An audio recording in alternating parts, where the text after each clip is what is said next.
Hello and welcome live from New Delhi. You're watching DD India Live. I'm Gautam Roy, and coming up in the next 30 minutes.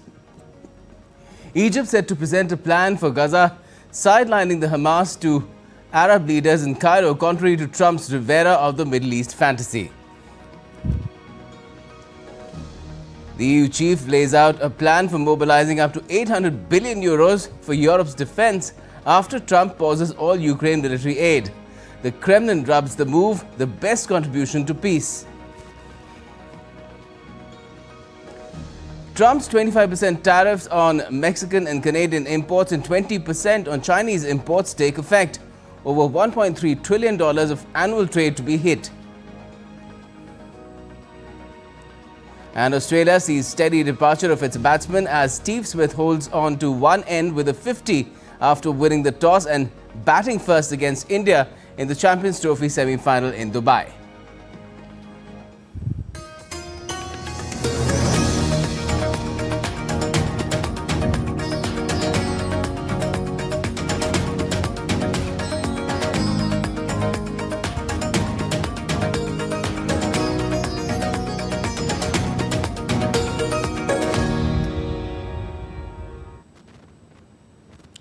Alright, first up, Arab League members are meeting in Cairo to counter the US president's threat to take over Gaza and move its residents.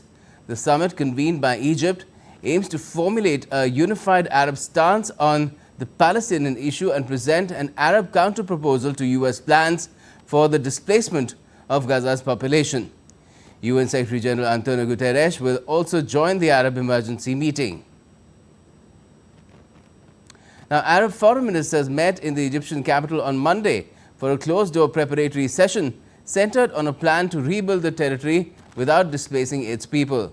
The plan will be presented to Arab leaders at Tuesday's summit for approval. Also, the Arab League summit on the territory's reconstruction comes a day after Israeli Prime Minister Benjamin Netanyahu again gave his backing to Trump's plan, calling it visionary and innovative. US President Trump last month proposed to take over Gaza and resettle its population to develop it into a tourist destination, an idea vehemently rejected by the Arab world and many other nations.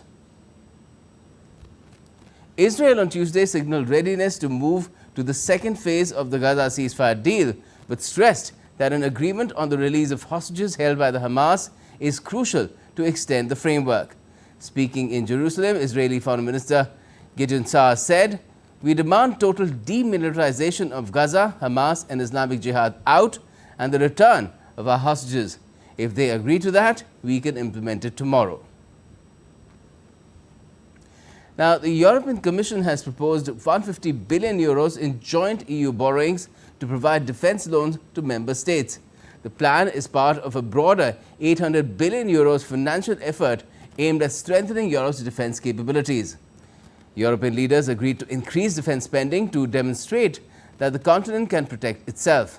The decision follows US President Donald Trump's decision to pause military aid to Ukraine. We are in an era of rearmament, and Europe is ready to massively boost its defense spending, both to respond to the short-term urgency to act and to support Ukraine, but also to address the long-term need to take on more responsibility for our own European security. And Donald Trump has suggested that a deal allowing US investments in Ukraine's minerals could still happen despite tensions with Kyiv. This comes as European leaders have proposed a truce in the Russia-Ukraine conflict. The Trump administration sees this deal as a way for the United States to earn back some of the billions of dollars given in aid to Ukraine. However, a recent Oval Office clash between Trump and Ukrainian President Zelensky has put the potential deal in doubt. Responding to a question on Monday, Donald Trump hinted that the deal is not dead, describing it as a great deal for America. Further, he said that he would give an update on the situation on Tuesday night, also adding that Zelensky should be more appreciative of Washington's support. What do you need to see from President Zelensky to restart these negotiations? Well, I just think he should be more appreciative because this country has stuck with them through thick and thin. We've given them much more than Europe, and Europe should have given more than us because, as you know, that's right there. That's the border. In another development, U.S. President Trump has ordered a pause on U.S. military aid to Ukraine on Monday following a tense Oval Office meeting aiming to push Ukrainian President Volodymyr Zelensky towards peace with Russia. The White House has announced a review and temporary pause on aid to ensure it supports a peaceful resolution. The pause has gone into effect immediately and impacts hundreds of millions of dollars of weaponry in the process of being sent to Ukraine. All U.S. military equipment not yet in Ukraine would be halted, including weapons en route by air or sea and those held in transit areas in Poland. Trump directed Defense Secretary Pete Hegseth to implement the pause. And Russia has said that the U.S. decision to pause military aid to Ukraine would be the best contribution to peace, but emphasized the need for more clarity on the move. The statement comes from Kremlin spokesperson Dmitry Peskov after U.S. President Trump clashed with his Ukrainian counterpart last week, leading to the halt of U.S. military assistance to Kyiv. Of course, the details are yet to be known, but if this is true, then this is a decision that can really encourage the Kyiv regime to come to the peace process. And Russia has also said that on Tuesday that any normalization of relations with the U.S. would require Washington to lift sanctions on Moscow. Kremlin spokesperson Peskov made the remarks in response to a media report which claimed that the U.S. is working on a plan to potentially ease sanctions on Russia as part of President Trump's efforts to restore ties with Moscow and seek an end to the conflict in Ukraine. It is probably too early to say anything. We haven't heard any official statements, but anyway, our attitude to the sanctions is well known. We consider them illegal. And of course, we talk about the normalizing of bilateral relations. Then they need to be freed from this negative burden of the so-called sanctions. Now, the U.S. will press ahead with steep tariffs on Canada and Mexico from Tuesday, Donald Trump has said, setting the stage for a trade war with his country's two largest economic partners and severe retaliatory measures. We get to details in this report. The gloves are off. After days of speculation in the US and hope across its northern and southern borders, US President Donald Trump is going ahead with his decision to impose sweeping 25% tariffs on Mexico and Canada with effect from Tuesday, March 4th. Tariffs 25% on Canada and 25% on Mexico, and that'll start. So they're going to have a tariff. So what they have to do is build their car plants, frankly, and other things in the United States, in which case they have no tariffs. The tariffs from China will also be levied from 4th March. However, in a show of defiance, Trump has doubled the rate from 10% announced initially to 20%. The tariffs are scheduled to take effect on Tuesday. Trump had initially planned to impose the tariffs at the beginning of February but delayed the move after Canada and Mexico agreed to take certain steps on border control. All three nations have threatened countermeasures. Comunicación permanente.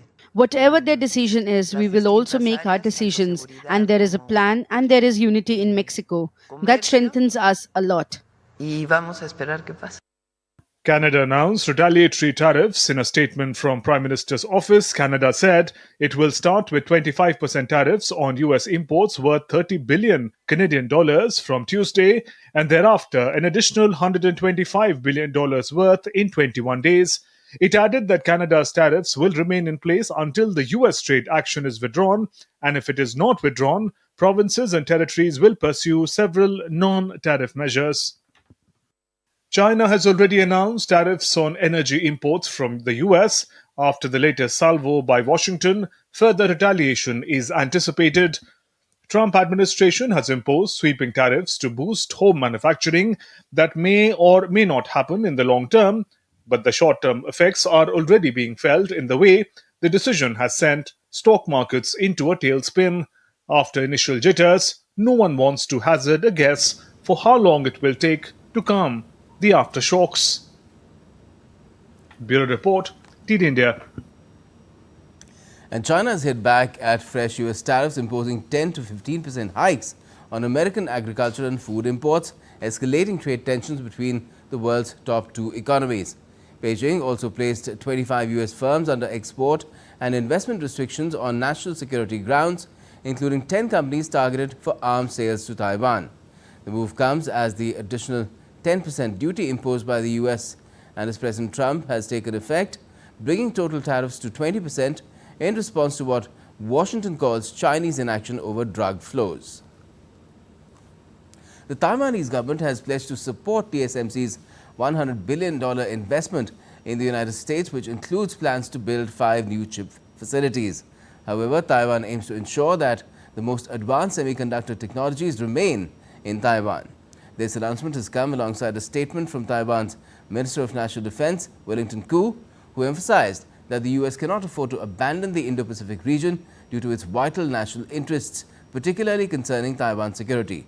Koo's comments came in light of the recent US political tensions, including the clash between US President Trump and Ukraine's Zelensky, which raised concerns about US commitment to Taiwan amid increasing military pressure from China. Let's now get you some other updates from around the world as well. Authorities in South Carolina state are still battling wildfires in one of the areas, with 5 still being active.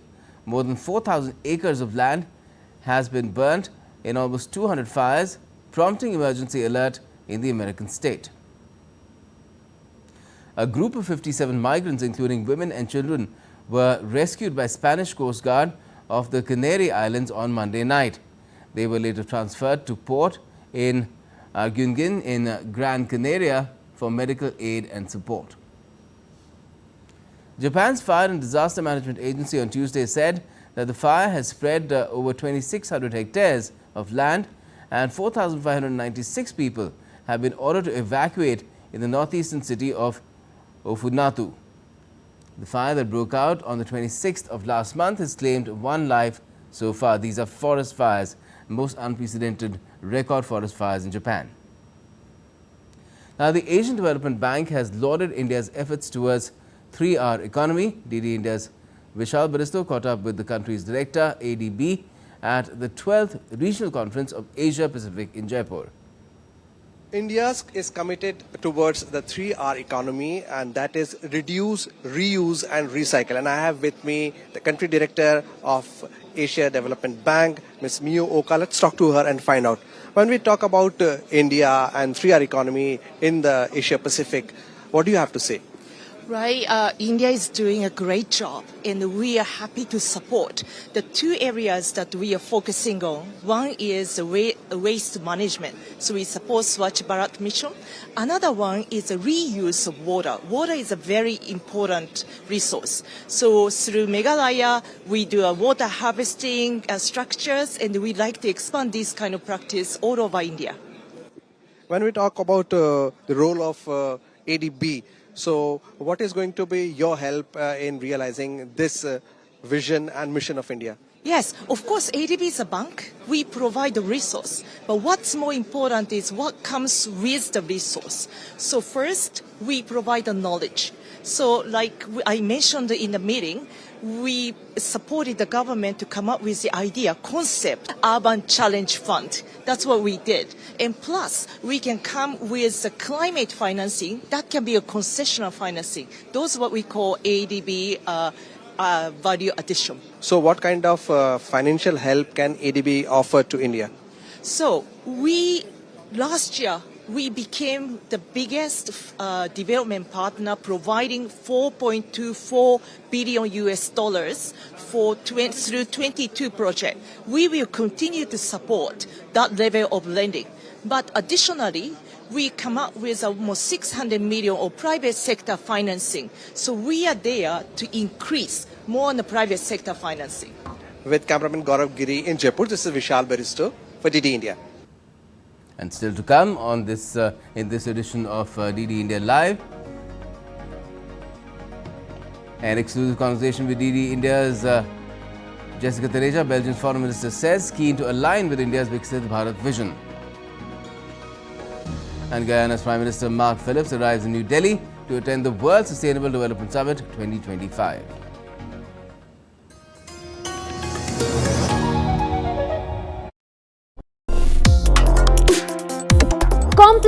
issues, hidden agendas, twists and turns, strategic games. We think all dots are linked. We just need to connect them. Join me every week as I connect the dots to unravel hidden designs in statecraft, mysteries, and decode issues that matter to you. Watch Connecting the Dots with me at these times on DD India.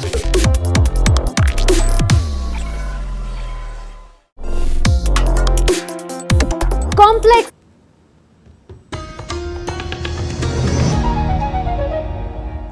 Welcome back. You're watching DD India Live. I am Gautam Roy. Now, a high-level Belgian delegation is on a landmark visit to India to boost bilateral relations and enhance ties. DD India's Jessica Taneja caught up with Belgium's Foreign Minister Maxime Prévost to find out more about the agenda. Listening. We have with us the Deputy Prime Minister of Belgium and also the Foreign Affairs Minister Maxime Prévost. Thank you for speaking to the public broadcast Doordarshan network. Question to you, and keep it brief. The current state of transatlantic partnerships and the relationships that we are witnessing right now, how important is India a partner when it comes to not just geopolitics but also geoeconomics, enhancing trade ties along with defense ties? As you say, a huge delegation was, has been visiting India from your end. How important is this? You know, Her Royal Highness the Princess Astrid, who is representing our King of Belgium, is leading a delegation of 330 people with nearly 200 companies. So it's not only how to improve the business between India and Belgium, it's also how to reinforce the government-to-government relationships. They are also already important, but we will to enhance them in the geopolitical context that we face. Maybe you ignore it, but it's important to underline it, that Belgium is in the top 5 of the European countries which invest in India. We were last year the 3rd European country. We also are alone. Belgium represents 10% of the share of the trade exchanges between Europe and India. So we are a small country, certainly compared to India, but with strong assets, certainly in the sectors of defense, life science, space, healthcare, pharma, for instance.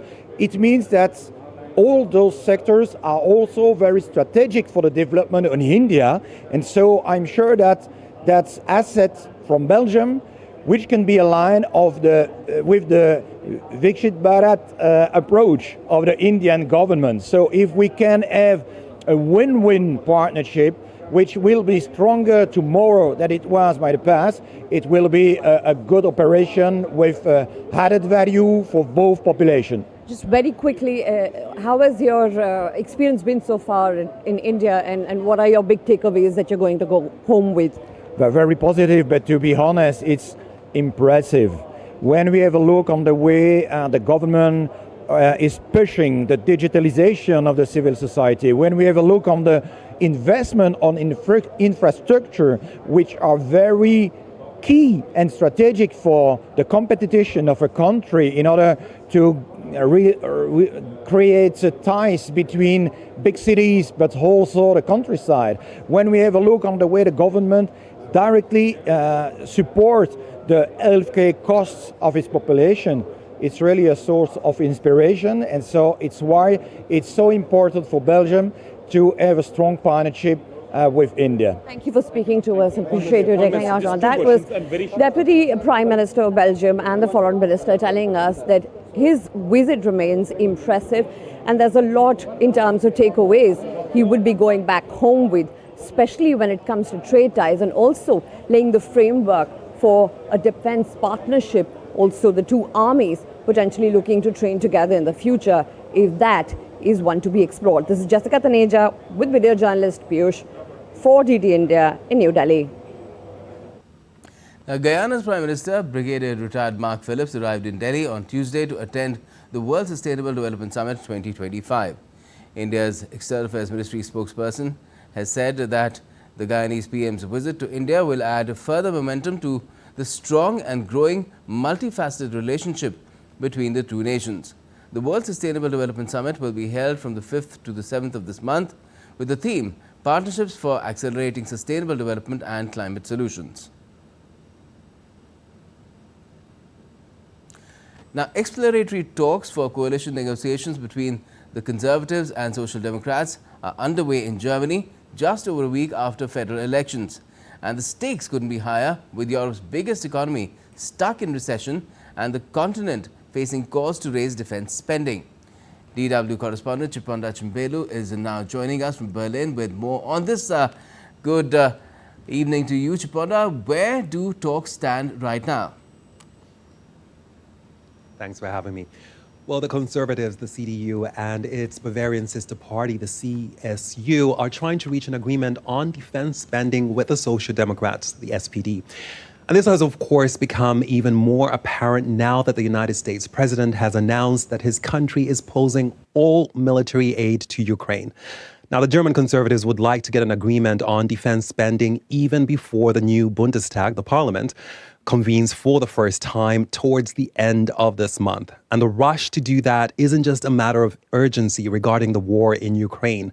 It's also because Germany's potential new government, which is expected to be a coalition of the Conservatives and Social Democrats, will struggle to make major reforms. For instance, they will need the support of either the far left or the far right to change the constitution, which severely limits government borrowing. So the political future of Germany is still uncertain. And so what are the sticking points then? There are quite a few sticking points for the Conservatives and the Social Democrats, and that is because they occupy very different parts of the political spectrum. And they have a long list of issues to deal with. Those include the government borrowing limit, social welfare, taxes, immigration policy, military aid to Ukraine, climate policy, to mention but a few. And the Conservatives and the Social Democrats, of course, will struggle to find agreement on those issues. Now, right now, the Social Democrats are reeling from their worst results in a federal election. While they've been traditionally seen as the Workers' Party, they have lost much of that support to the Conservatives, the far left, and the new populist party, BSW. Now, being part of the government will give them an opportunity to reposition themselves to voters. So they are expected to take on a tougher stance during those coalition talks with the Conservatives. All right, Chiponda Chimbelu, thank you for joining us from Berlin. Now, New Delhi hosted the 5th edition of the BRICS Chamber of Commerce and Industry Women Empowerment Summit on Tuesday in the build-up to the International Women's Day. The program felicitated outstanding contributions of women in business, entrepreneurship and leadership across BRICS and beyond. Veteran leader Kiran Bedi was awarded Lifetime Achievement Award. Women leaders from India and the world congregated for the summit. It serves as a catalyst for global dialogue, innovation and collaboration.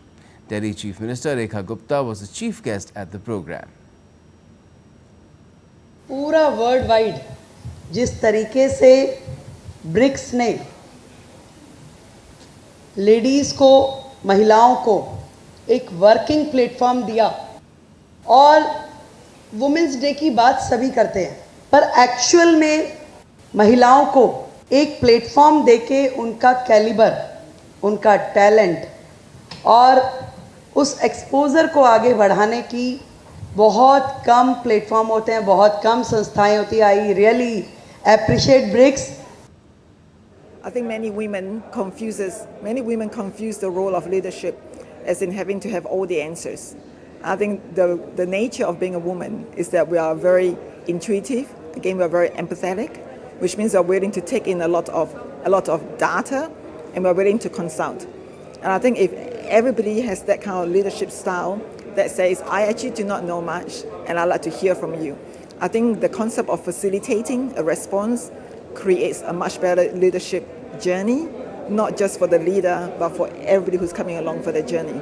BRICS Chamber of Industry and Commerce create a women group for cooperation for international projects, and it's a very important step, because we want to be sure that our voice hear our presidents For example, yesterday we discussed that we should to create some meeting with the new development BRICS Bank and to create new programs special for women. And I think that if we will cooperate with strong women of BRICS countries, we can create most important projects for social sphere of BRICS countries. Time now to talk about sports, and we talk about cricket and Champions Trophy first. The semi-finals on between India and Australia, and Mohammad Shami removed said batter Steve Smith at 73, while Akshay Patel dismissed new batter Glenn Maxwell as India reduced Australia to 6 down in their Champions Trophy semi-final clash in Dubai. Both the wickets came inside just 6 balls. Ravindra Jadeja struck twice to remove Marnus Labuschagne and Josh Inglis to send the Smith-led side in trouble. Shami earlier dismissed Cooper Connolly in the 3rd over, while Travis Head became the victim of Varun Chakrabarti in the 9th over of the innings. Earlier, Australian captain Smith had won the toss and opted to bat first. Right now, Australia is batting in the 43rd over just finished and is at 227 for 6. Legendary former England fast bowler James Anderson is aiming to play the 100 tournament for the first time after entering the draft for this year. The 42-year-old retired from Test cricket last year and is signed to play county cricket for Lancashire in the coming season. England's all-time leading wicket-taker has now made himself available for the 100 and will be part of the draft on the 12th of March. Anderson entered the auction for this year's Indian Premier League but went unsold. Badminton now, and World Championships bronze medalist H.S. Pranoy will be in action at the Orleans Masters Badminton Tournament in Orleans City in France. H.S. Pranoy, currently 31st in the men's singles badminton rankings, will return to the BWF World Tour on Wednesday after a short hiatus. The tournament will be the Indian badminton players' first event since the India Open in January. Priyanshu Rajawat, Satish Kumar Karunakaran and Kiran George will join Pranoy in the men's singles main draw. Malvika Bansor is India's lone entry in the women's singles main draw, with Tanya Hemant, Tasneem Mir, Karshi Kashyap and Isha Rani Barua to join her from the quarterfinals. And that's all we have for the moment in this edition of DD India Live, but let us know your thoughts on the news of the day. You can also go and get all the latest news and updates from India and across the world on DD India's mobile app. It's available on both Android and iOS. You can scan the QR code on the screen and download the app right away. And we'll be back with more news as it breaks here on DD India. I'm Gautam Roy, and from all of us here in Delhi, thanks for watching DD India Live.